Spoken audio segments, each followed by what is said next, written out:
Assalamualaikum warahmatullahi wabarakatuh. Alhamdulillah rabbil alamin. Wassalatu wassalamu ala khairi khalqillah ajma'in. Muhammad bin Abdullah wa ala alihi wa sahbihi wa man walah wa ba'd. Kaum muslimin, kaum muslimat yang dimuliakan oleh Allah Subhanahu wa taala. Ketika kita membutuhkan contoh nyata kehidupan orang-orang yang sukses, yang selalu kita baca kehidupan mereka untuk menambah motivasi kita dalam mengarungi kehidupan dunia ini, banyak orang yang mempertanyakan, apakah ada teladan kisah sukses orang-orang terdahulu dari Islam yang sukses dalam usaha keduniaan mereka, sukses dalam mereka berbisnis? Jawabannya tentu ada dan pasti ada. Karena syariat Allah Subhanahu wa taala diturunkan adalah untuk manusia dan qabil litatbiq, mungkin untuk dipraktekkan oleh manusia dan telah dipraktekkan dan dicontohkan oleh generasi sebelum kita. Orang sering menanyakan, saya ingin berusaha, saya ingin mencari dunia, tapi saya tidak punya modal. Ada contohnya para sahabat Rasulullah SAW, adalah Abdurrahman bin Auf. Diriwayatkan dalam Sahihain bahwasanya beliau datang dari kota Mekah menuju kota Madinah. Semua hartanya ditinggalkan di Mekah dan datang ke Madinah tanpa bawa apapun juga. Sampai di Madinah, dia ditawarkan oleh saudaranya Sa'ad bin Ar-Rabi' untuk menerima sebagian harta dia, untuk dikembangkan dia dan untuk hibah kepadanya. Abdurrahman bin Auf mengatakan, Barakallahu laka fi malik wa ahlik. Semoga Allah memberkahi hartamu dan keluargamu. Dulluni ala suq, tunjukkan aku di mana pasar. Maka sahabiyun jalil ini, sahabat Rasulullah yang mulia ini, memulai usahanya dari nol tanpa menerima modal dari sahabatnya yang memberikan hibah untuk modal kepada dia. Dia mulai usaha dari nol, membeli barang samin wal aqid, minyak samin dan susu yang keras, kemudian dijual, dibeli dengan cara tidak tunai, dijual dengan cara tunai. Dalam perniagaan ini, dalam beberapa waktu yang singkat saja, ternyata Allah Subhanahu wa taala memberkahi perniagaannya, dan dalam waktu yang singkat dia mendapatkan harta, mendapatkan mahar untuk menikah dengan istrinya, seorang wanita Ansar.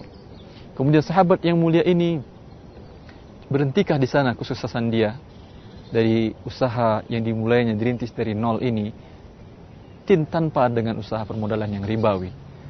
Tidak.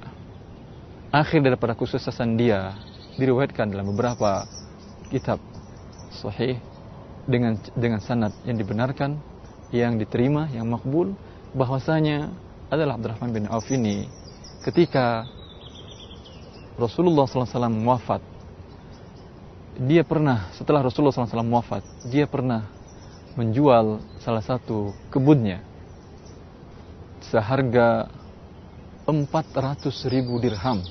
Dalam riwayat yang lain seharga 40.000 dinar. Satu dinar kita mengetahuinya 4,25 gram.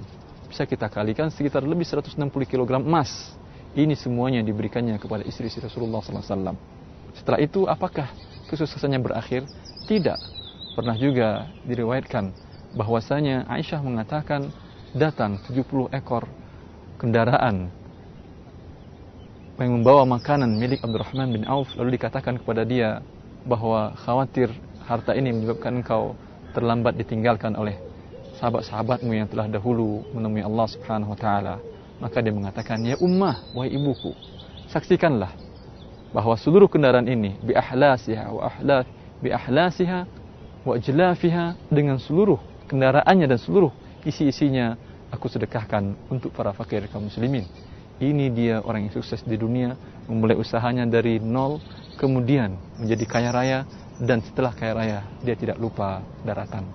Maka contohlah rijal, contohlah generasi yang benar-benar memiliki kemampuan untuk menguasai dunia ini tanpa dunia menguasai dia. Dia bisa mengatur hawa nafsunya, bukan hawa nafsunya mengatur dia.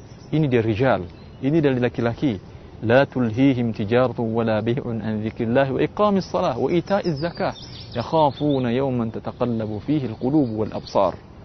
Mereka adalah laki-laki yang tidak dilalaikan oleh perniagaan dan jual beli tidak dilalaikan dari berzikir kepada Allah, tidak dilalaikan dari melakukan salat, tidak dilalaikan dari membayarkan zakat. Ini karena mereka takut di hari di mana nanti hati dan pandangan manusia berbolak-balik.